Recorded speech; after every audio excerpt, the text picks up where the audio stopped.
Hello and welcome to another political dialogue program. This week we have very important guests from UK, Simon Dubbins, and we will talk about the latest developments in Turkey according to the Kurdish leader Mr. Öcalan's democracy and peace call. I would like to welcome my guest first.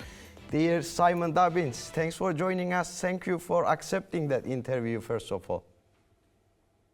Thank you very much, Erem. It's a pleasure to be back with you. Thank you so much. Dear Simon, as you follow up the peace process in Turkey as well, how did it start when we go to the beginning of all this process? Kurdish leader Mr. Öcalan has done a democracy and peace call, basically. And so in your opinion, what were the impacts and reflections of this call, first of all? Let's start with that one. Well, I think the call itself was a really watershed historic moment. It was of huge importance for Mr. Öcalan to take this step.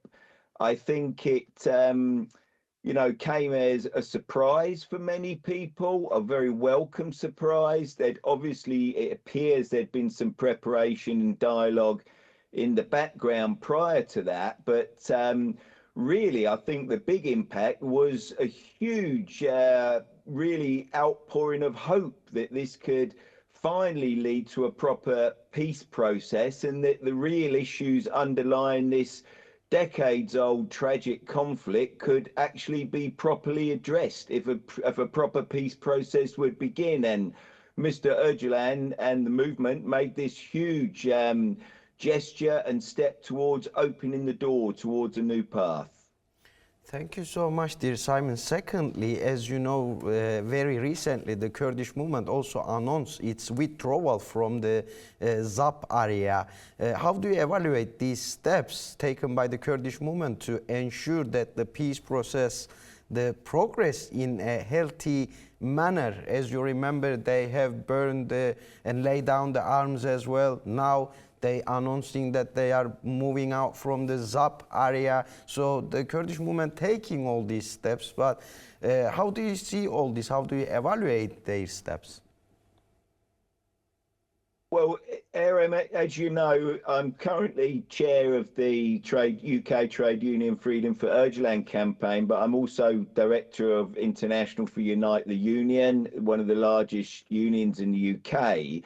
And we've been involved in many peace processes, supporting them in Colombia and in Ireland. And we've obviously supported our comrades in South Africa in the past. So from all of the experience that we've gathered in those various processes, what's really important are confidence building measures and, these important steps. So the announcement that forces would withdraw from the ZAP region, I think, has got to be seen in that context. Again, it's a very big, bold, brave gesture to show that Mr. Öcalan and the Kurdish movement are very serious about peace.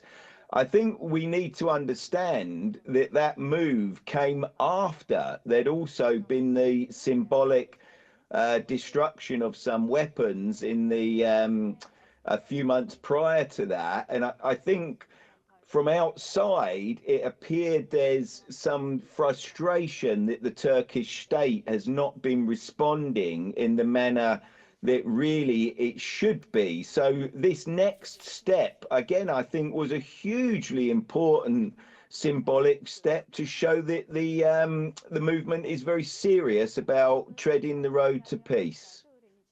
Thank you, Simon. You came to a very important point about the Turkey, that the steps that they need to take as well. So I need to start this topic with this question. As you know, the Kurdish leader Abdullah Öcalan's legal right to hope. It's a right to hope is kind of a life hope, basically, the prisoners. So this has not been implemented in a law basis. So could you address the urgency and the importance of fulfilling this right? Along with this, what would be your appeal to the Turkish state for enforcing universal human rights for Abdullah Öcalan as well, especially in this peace process while it's continuing?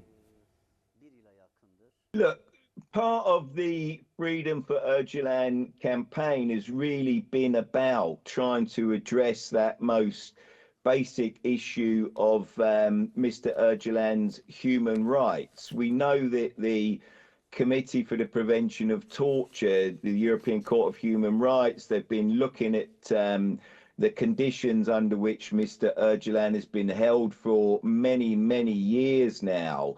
And it has been very clear, the CPT, in its criticism of the aggravated isolation, the lack of access to lawyers and family and so on. So for many years, we've been campaigning to break that isolation as well as for a proper liberation of Mr. Öcalan so that he can play his role in a peace process. The fact that Mr. Öcalan has made these really hugely important historical steps, and he obviously commands the respect and loyalty of much of the Kurdish political movement. So that carries great weight and is of great importance. We've just talked about some of the other measures.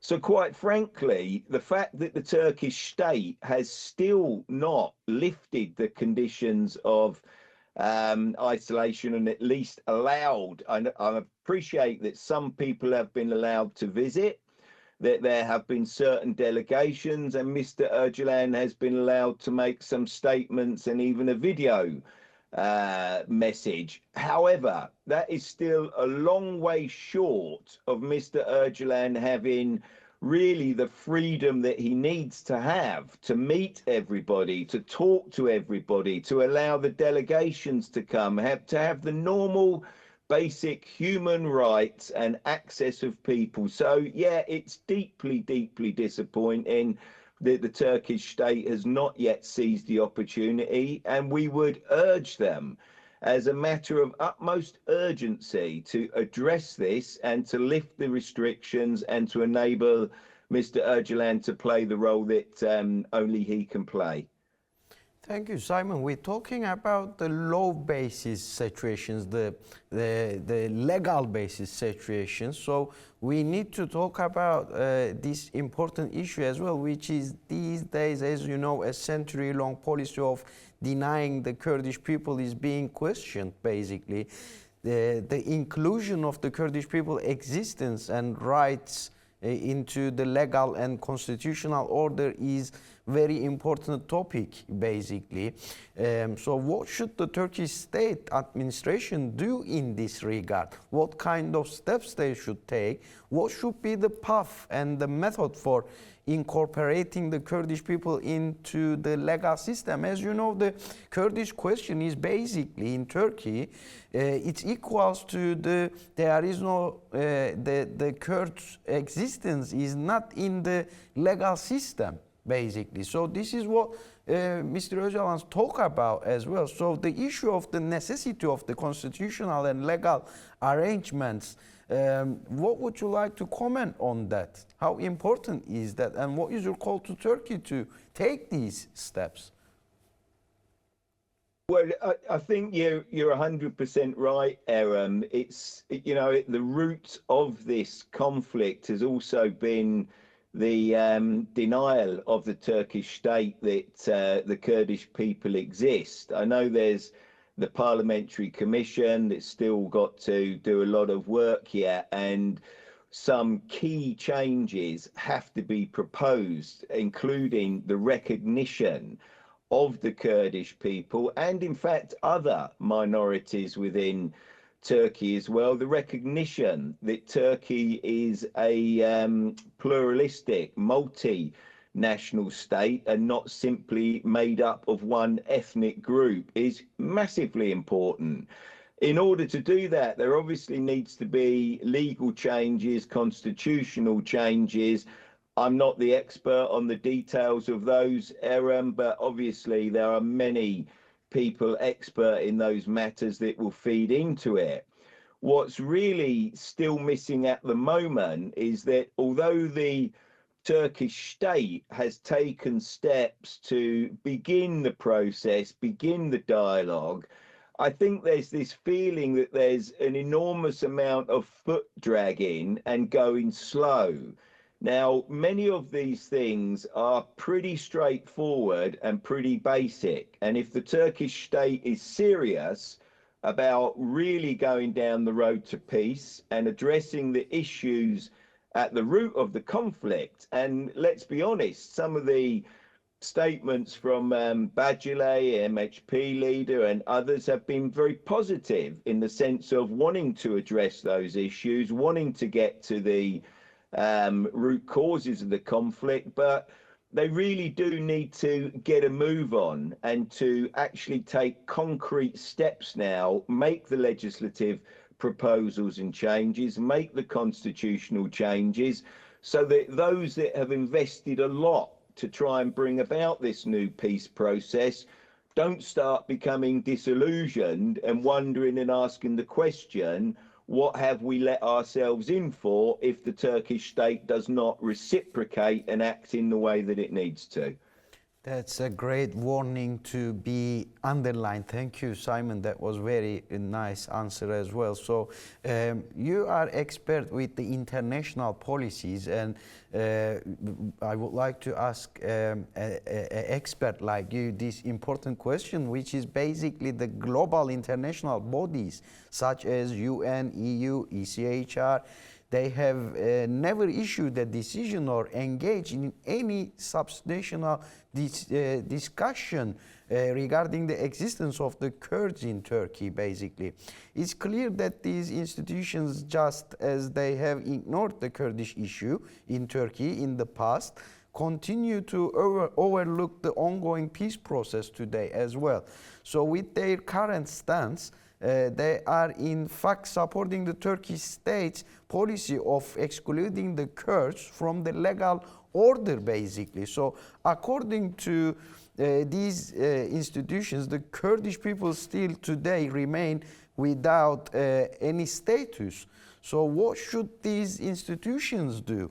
What is your call for them to take decision and contribute continuously and responsively to the peace process? Because this peace process also needs some support from the humanitarian organizations, basically. When we look at to the ECHR, they call themselves democratic and for the freedom or freedom of speech. So when you look at all these facts, don't you think these institutions also, these bodies also needs to get involved to this peace process in a positive way?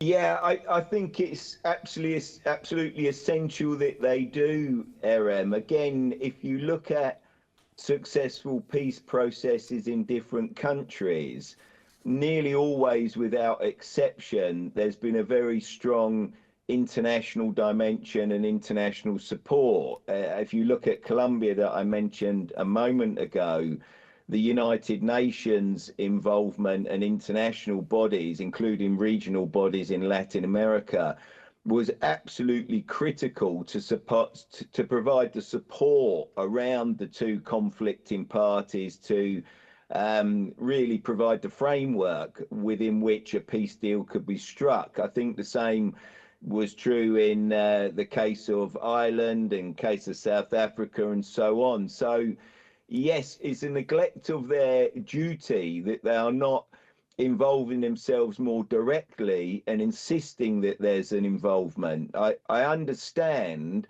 the Turkish state particularly wants to keep international bodies out of the equation and out of the process, but we think it's absolutely essential. There is a strong international involvement. And I think the other thing, just to add, Erem, is we are talking obviously about a peace process in Turkey, but it's quite clear that the wider region in the Middle East is in a huge state of change and a huge state of instability. Now, the Kurdish movement is not only crucial in terms of finding a road to peace within Turkey, but also outside of Turkey's borders in Syria.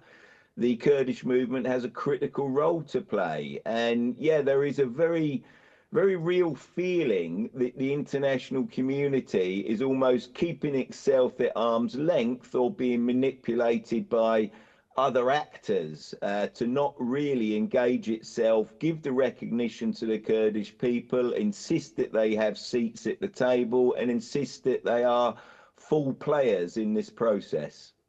Thank you so much, Simon. Another issue is about the Britain as well, because you are following up the British policies in Middle East very closely. And as you remember, at the back of the time, we have been talking with you about the arms trade of the Britain to Turkey. So I would like to also ask this question. In recent years, Britain's Middle East policies basically seems to be shifting, but it's shifting in a way that nobody can guess, basically. So why does Britain not look forwardly upon a possible peace agreement between Kurds and Turks, do you think? Is Britain still pursuing a divide, fragment, and rule strategy in the region, do you think? Does Britain have any influence over the peace process, which still continues in Turkey? And I really want to know why still the UK is selling arms to Turkey while the peace process is still continues. And when you look at the Turkey where they use all these warplanes, is last 50 years it's only on the Kurds in Middle East, and once in Cyprus, which has been ended up in a bad way, they bombed their own soldiers with these planes in Cyprus division, invasion basically. So what is the British policies on in Middle East, and why the Britain doesn't support this peace process? Look, I think, Erem, you know, the history of the UK involvement in the region over the last 100 years or more is well documented. Effectively, particularly the French and the British, way back after the First World War and the collapse of the Ottoman Empire, sought to carve out their own interests in their own spheres of influence. I think that what we're seeing today is still very much a continuation of that. They look at the region through the lens of their own interests. As you know, the UK is very much beholden to and dependent on the United States, and will virtually never break ranks with the United States. It's not just in the case of Turkey and the Kurds. We've also had a big demand and push here to have a full arms embargo on Israel, a country that is committing a systematic genocide at the moment, but the British state seems to be absolutely resistant to listening to that. Now, the same is true in terms of it's doing very good business with Turkey, and I don't think they consider properly the implications of their actions on these things. The reality is the UK can exercise a huge amount of influence and a huge amount of pressure, and the UK state needs to do that in a much more thought out and a much more systematic manner. There is nothing to be afraid of by putting pressure on the Turkish state to engage in a full peace process. Nothing at all. In fact, there is everything to be gained. If Turkey were to become a more stable state, proper inclusive society, that would have knock-on effects on the whole region. So we are doing everything we can to keep the pressure on the British government to start looking at the situation through that lens instead of its own narrow self-interests and business interests.